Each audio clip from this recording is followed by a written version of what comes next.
today we're going to be tying a parachute dry fly, or sometimes you may hear this called a parachute Adams. Now instead of the traditional Adams gray, we're going to be tying this in more of a sulfur yellow, because again I find that to be very effective here in the Appalachian Mountains. If you haven't seen these videos before, this is a part of my beginning fly tying series, which means the pace is going to be slower and the techniques are going to be a little bit more thoroughly explained. So just keep that in mind as you watch this video. Okay, so on the vise here we have a dry fly hook. This is a Gamakatsu dry fly hook, but really any good dry fly hook will be fine for this pattern. And for our thread, because I'm going to be tying more of a sulfur, I just have a yellow UTC 70. This thread could also be a 6/0 if you have that kind of naming, but what we want is a thinner thread. Since we have a dry fly hook, we want to make sure that we aren't going to be filling it with just thread in the body. For our dubbing, I'm just going to be using some dry fly dubbing. Specifically, we're going to be using Pale Morning Dun, or you may hear that called a PMD, just to give it a little bit more of a darker yellow color. We also will need some hackle feather today, and again, for my sulfur flies, I like a Grizzly, like a yellow Grizzly color. And the last piece that we're going to need is something to form our post. Now, you may see posts from all kinds of different material, feathers, calf tail is very traditional, but this is something called Xylon. Or Zelon. So you'll see it kind of spelled that way. I like this as a good synthetic material. It sheds water real well, but most importantly, it has a bit of stiffness to it. This stiffness is really going to help us when we go to tie in this post. So let's get right into it. First thing, as always, we need to lay down our thread base. So to lay our thread base, place our thread on the hook, start working our way backwards, and by holding this thread out at an angle, it allows us to put one thread wrap right next to another. So we're going to bring that back about maybe halfway. We're going to trim our thread, and then it allows us to keep coming back all the way to where the straight shaft of the hook ends, and on most hooks that's where the barb of the hook would be. And as always, I crush my barbs before I start tying my fly. So I'll go ahead and I'll stop here, and we need to put in our tail. So to do that, we're just going to take a piece of hackle feather. Now you notice there's a section missing here. This is just a feather that I've been using, and by just selecting one feather and just working off of it, I can do many flies from one piece of equipment, or one feather. So all I'm going to do is just grab kind of a handful of these little quills or barbs or whatever you want to call them, and pull them from the shaft of the feather. So now I have just I don't know, half dozen or more, and I'm going to put those where they're sticking off the back of the hook, maybe half hook shank to 3/4 of a hook shank. I don't like my tails to be super long. So now I'll go ahead and just kind of hold them in position, and I'll put one loose wrap, 2 loose wraps, 3 loose wraps, and then I'll start pulling up. When I pull up, you'll notice I can do that like this, and these materials aren't trying to spin, they're not trying to go over top the hook. That's why we always pull up. If I were to pull down on those first few wraps, it would start kind of spinning around the hook, and these wouldn't sit well.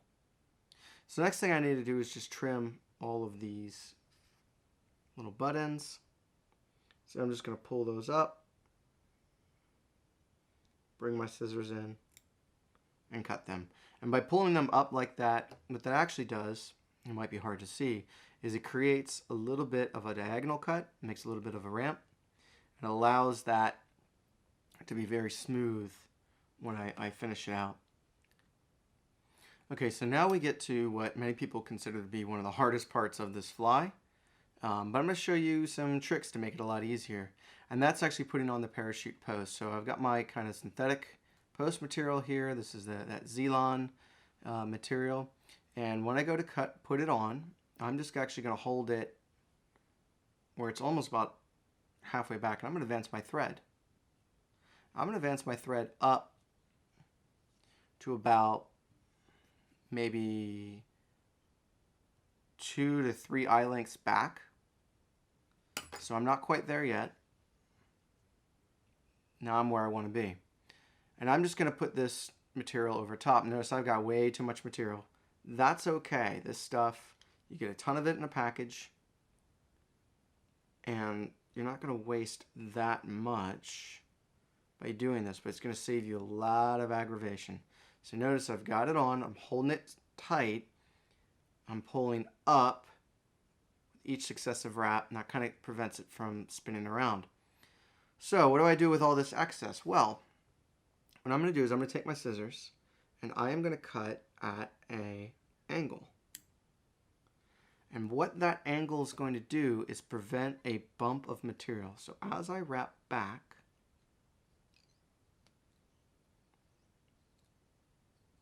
you'll notice, we can go ahead and keep going, that we're going to get really smooth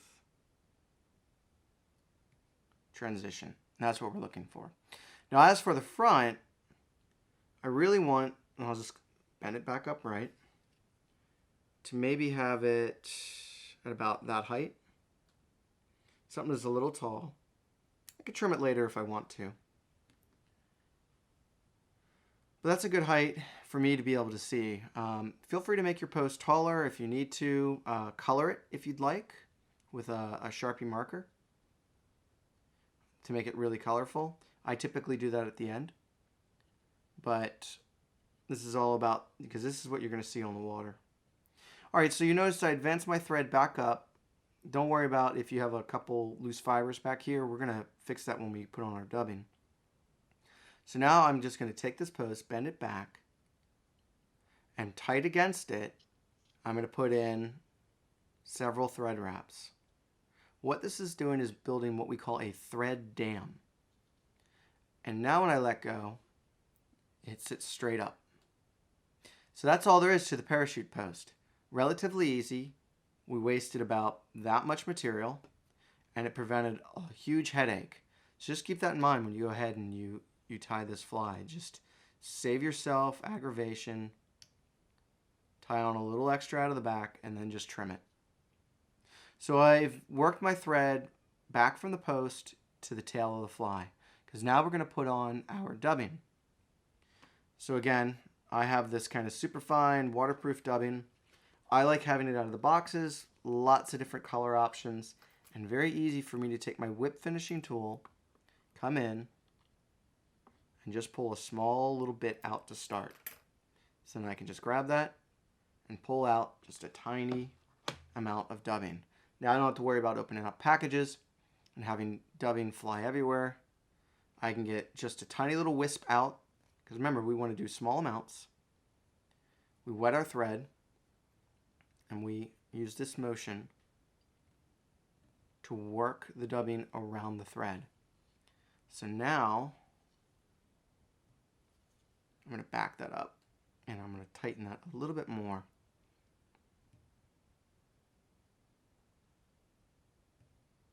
Notice how I kind of pull that dubbing noodle back down the thread a bit just to be able to tighten it. Sometimes you have to do that. And so now I have this little bit of bare thread. Well, that's easy. All I got to do is just wrap a few times around that hook shank, and now it's nice and tight. And I can go ahead and start working my way forward. Now, obviously, I don't have enough dubbing to completely cover this body. So I can just come back over, pull another small amount out, wet my finger, wet the thread, and extend my dubbing noodle. This way, I'm only putting on as much as I need, It allows me to get a much cleaner look to this fly when it's finished. And allows me to really have a tighter dubbing in general.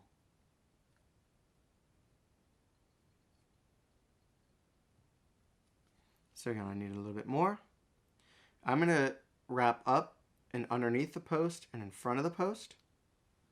And I'm going to wrap all the way up to the eye of the hook. See, I have a little bit extra, which is perfect. That allows me to come right back to my post. Now, this is where most people would go ahead and tie in the feather, but I'm going to show you another trick to make your life easy. I'm going to go ahead and I'm going to start wrapping thread around this post. Now, if you pull too hard, see how that pulls over? So the trick here is to give yourself plenty of room on the thread, have your post upright, and go lightly. Do a couple of turns, then grab your post and give it a little bit of a pull. That'll pull that slack out. Do it lightly, another couple of wraps around. Go ahead and give it a pull. Lightly. And cinch it down. Okay, that's high enough. Now I'm just going to go ahead and work my thread back down to the bottom of the post. So what you see here is I now have this kind of thread layer coming up the post. That is going to give me a very stiff anchor point to tie and then subsequently wrap my hackle feather around to make this parachute. So while not required to do that, to me that makes my life so much easier when I move into wrapping my post. So as we usually do with our feathers, we go ahead, pull the barbs back. Now obviously I pre-selected this feather. I like my parachute flies to have longer coverage. So this is as I wrap around and measure around the hook shank, these fibers would be considered too long by some because it's about 1.5 to twice the hook gap length. But I like that coverage on my flies. I fish fast moving water up in mountain streams, and I want the extra floatability of the fly, and that's going to come from a little bit from the dubbing, tiny amount from the tail, but a lot from this parachute. But feel free to play around with that size. Okay, so as always, we came in and we just trimmed right along the shank of the feather. And that gives us this kind of long comb. And I'm going to go ahead and I'm going to place my feather in at an angle like this. So I want my thread to come up and around. So I just needed to change its direction. So it's going to come from underneath the hook shank. Trap the end in. Give it about 2 wraps. Then come up. If it pulls out, that's okay. So I need to give myself more room to work with. And try it again. So again, come in at an angle. Make sure my thread's coming from underneath. Come up. To trap it. Then work up the post slightly. This gets a little bit awkward with the feather. So maybe one more wrap. Trying to stay good and around.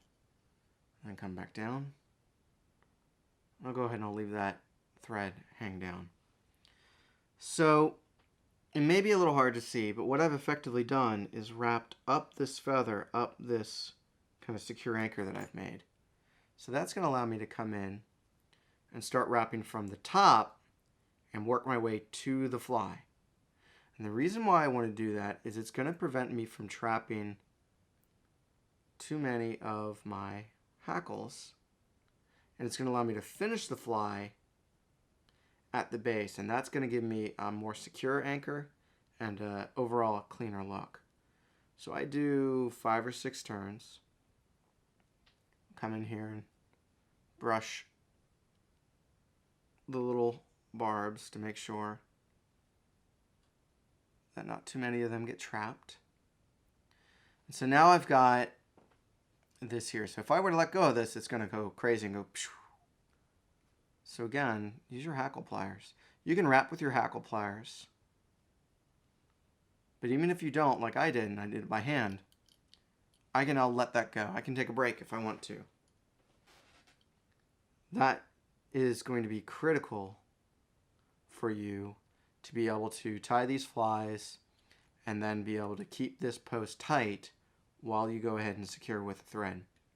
So I have the thread just hanging here. What I'm going to do is I'm going to come underneath as many of these fibers as I can. Just notice I pull the thread down, come up around the top of the hook, down, right? And now I'm going to go underneath the feather. We're going to do this 2 or 3 times so you see. Give myself a little more thread. Come underneath as many of these fibers as I can. Down, up over the top of the hook shank, down. So last time I went underneath, now I'm going to stay on top. Staying underneath these fibers, down. This time I'm going to come underneath. So I'm going to pull my hackle pliers up, put a thread underneath, come up, try to stay underneath these fibers, down, up over the top of the hook, and around. What that's done is placed several wraps above and below this piece. I'm going to do it one more time, above, and now this hackle feather is good and secured. If I let go, you notice it doesn't spring out. It's because it is fully trapped, while maintaining this kind of spread that I have at the top that I need for my floatability. So I'm going to take my scissors, I'm going to come in, and I'm going to trim the excess feather. So you can see where I trimmed it. And now I'm ready to finish the fly off. So this is the part, because now we're in the middle of the fly and we're not up by the hook eye. How do you finish this off? Well, I always finish around the post. There's 2 ways that you can do this. The first way is take a length of your thread from your bobbin, take 2 fingers and come in and form a loop around your fingers. This is a half hitch. And when you do this, give yourself tons of room. Use both hands if you need to. And try to get your half hitch to come underneath of those fibers and then pull your thread. That gives a nice clean finish. So I'll do that one more time. Take your 2 fingers, come down, bring your thread up over top of them, and you'll end up forming this little twist. Then I use both hands to keep this loop nice and open. Come out underneath and then pull it closed.